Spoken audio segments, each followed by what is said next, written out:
Young people with mental illness is particularly disadvantaged when it comes to pursuing higher education, vocational training, and seeking or maintaining their job.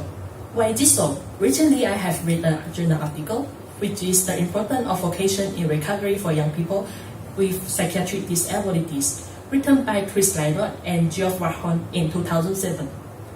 The author discussed about the importance of vocation in rehabilitation process for young people with psychiatric disabilities, potential barriers in employment, recovery concepts, and several interventions in assisting and facilitating the clients with psychiatric disabilities.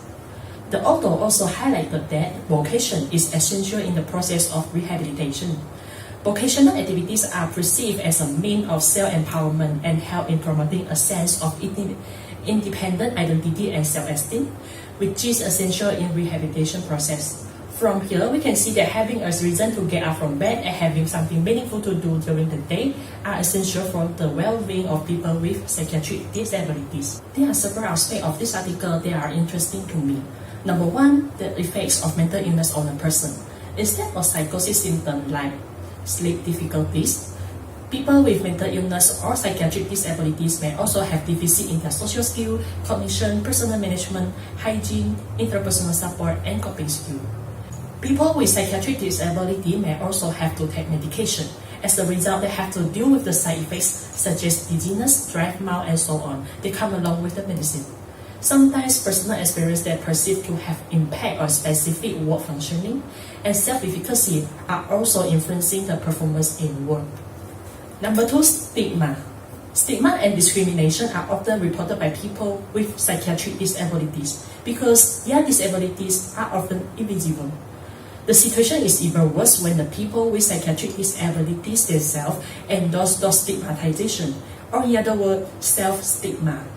Self-stigma can impact one's self-perception and can potentially influence their success or failure of employment opportunity.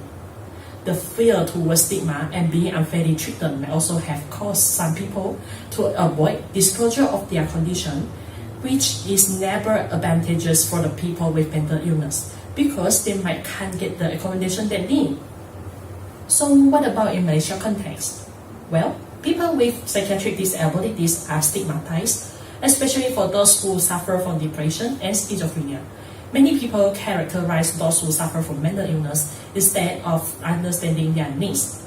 They even have to face the stress of being discriminated in workplace and worry about their career prospect due to this discrimination. Study conducted by Mubarak in 2006 proved that working men and women with mental illness in Malaysia has poorer quality of life than those who are unemployed. Previous literature also shows that Malaysia's working environment is not regulated as much as Western-style equal opportunity legislation, especially for people with severe mental illness. Therefore, workplace could be very challenging for those who with psychiatric disabilities. It is not surprising that people with severe mental illness prefer to stay unemployed rather than immerse themselves in this stigmatizing and unfriendly working environment.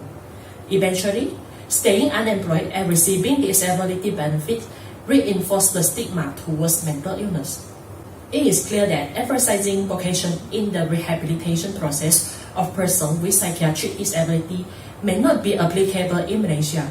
However, as stated by Warhorn, the meaning and purpose of life is not only from the vocational activities, but also can be sought through the participation as a parent, caregiver, a partner, volunteer, or any other contributing roles in this community.